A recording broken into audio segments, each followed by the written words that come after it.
It was more than simple fatigue, though, that dictated Western sensibilities about avoiding the war. There were other things that added to that intention never again to experience anything as bad as World War I.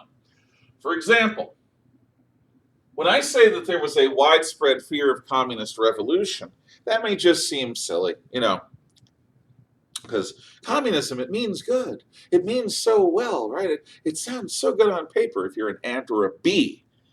Communists, what did they ever do besides kill 100 million civilians in peacetime in less than 100 years? Communism. People were desperately afraid of communism. In the West, in Central Europe, everywhere where communists didn't rule, people were afraid of communism. What happened in Russia really, really scared the people of the West. The French, who weren't communists, were afraid of French communism. The British had a Labour Party that was center-left, but there were British communists. Why? Why be afraid of communism? Well, first off, the Bolshevik Revolution happens in October or November 1917, depending upon which calendar you use. They immediately did what the Germans wanted and surrendered vast amounts of territory to the Germans in the Brest-Litovsk Treaty. And they took Russia out of the war. So the Allies weren't happy about that to begin with. But more than that, they began building their social utopia, sort of in a similar fashion to the way Robespierre began building his society, his Republic of Virtue, by killing those people who were enemies of the people and who were enemies of the state. So, Russian Orthodox priests and nuns, Russian aristocrats and members of the extended royal family, Russian army officers who didn't immediately kowtow to the commissars of the Soviet that were sent to each and every unit at all levels, so that the officers needed to get the prior approval usually, of the commissars before any action was going to be taken. Oh yeah. Russian army officers targeted. Bankers, factory owners, businessmen, large and small scale, and kulaks, or wealthy peasants.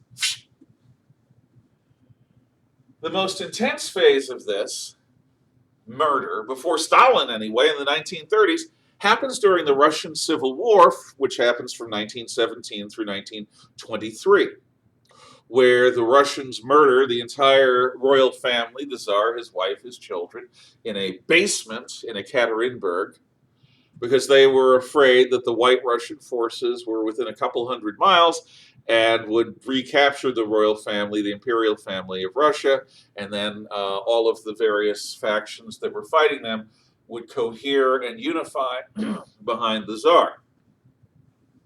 So they murdered everyone. So what happens in the Russian Civil War, the brutality of war communism, is something that gets the attention of people in the West. And it's one reason why the British, the French, particularly in European Russia, and the Americans and Japanese near Vladivostok in Asia, all support, to some extent, white Russian forces fighting against communism, or red Russian forces.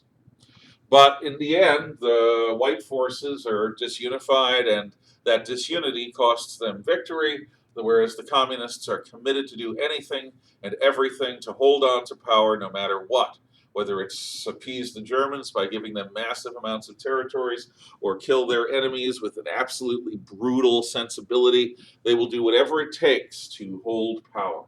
And that pragmatism, that fiery pragmatism, is scary too. But anyone who's a class enemy of the proletariat is liable to be targeted for liquidation, which is a euphemism for... Now, you might think, oh, Isn't it paranoid, McCarthyite, to worry about communists trying to take over your society?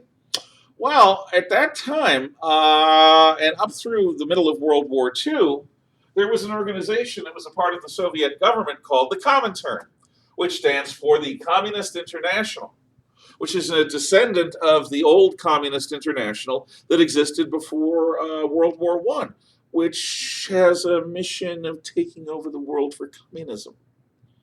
Communist International has representatives from all communist parties around the world, including the CPUSA, the Communist Party of the United States of America. And they ran all of the world's communists like a big army.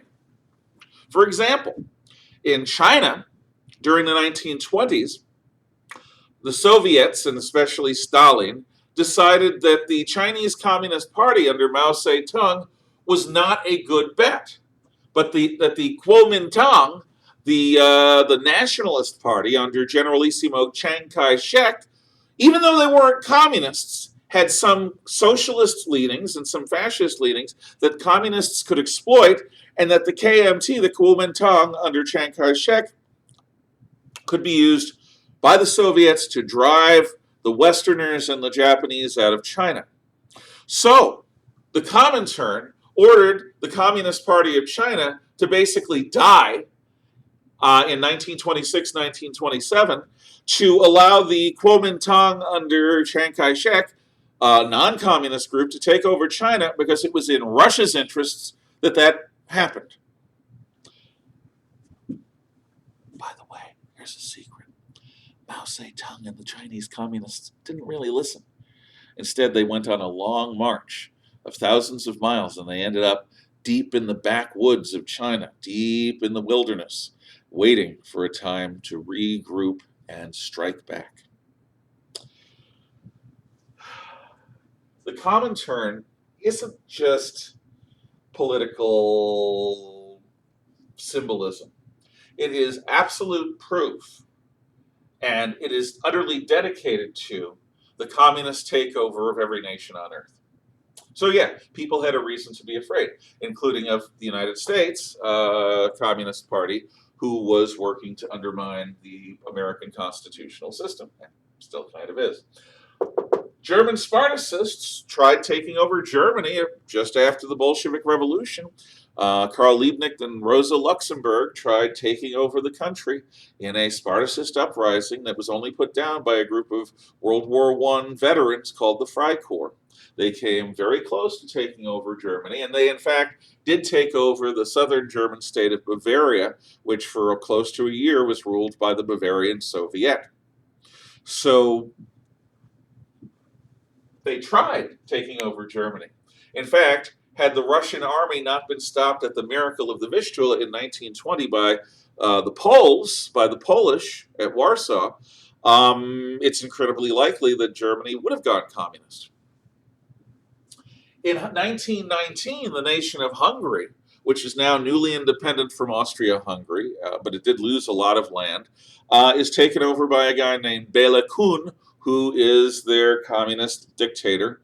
And for close to a year, they try to run Hungary as a Soviet republic, and they try to use Hungary as a base to spread communism to Germany and to Poland and elsewhere.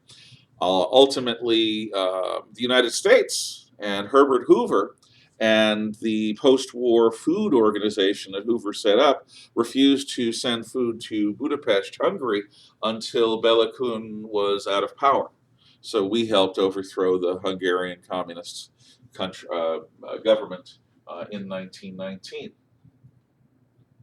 So this fear of communism is also going to encourage non-interventionism, because war weakens the fabric of society. It challenges the ability of any economy to support its people in a comfortable way. And the chaos of war invites social revolution. The chaos of war is what gave the Bolsheviks, a tiny little militant party of extreme communists, the opportunity to take over one of the world's major powers. If it hadn't been for World War I, the Russian Bolsheviks would never have come close to power. But World War I, by wearing down the Russian people, the Russian psyche, the Russian society, with death and poverty and near starvation circumstances and the collapse of all of the various structures of authority and tradition and hierarchy within Russia, is what brings about the opportunity. This is why communists typically don't mind economic hardship or depression. They kind of want it because such economic hardship or depression offers them an opportunity to take and hold power that they wouldn't have during times of peace, prosperity, or times of military victory. No, a country that's defeated and poor and desperate is desperate enough to consider that communism might be better than anarchy. So, all of these things make the Western powers loath to go to war, because if they do, they might very well be in a position that would threaten communism. But there's something else. Pacifistic utopianism, which we'll talk about next.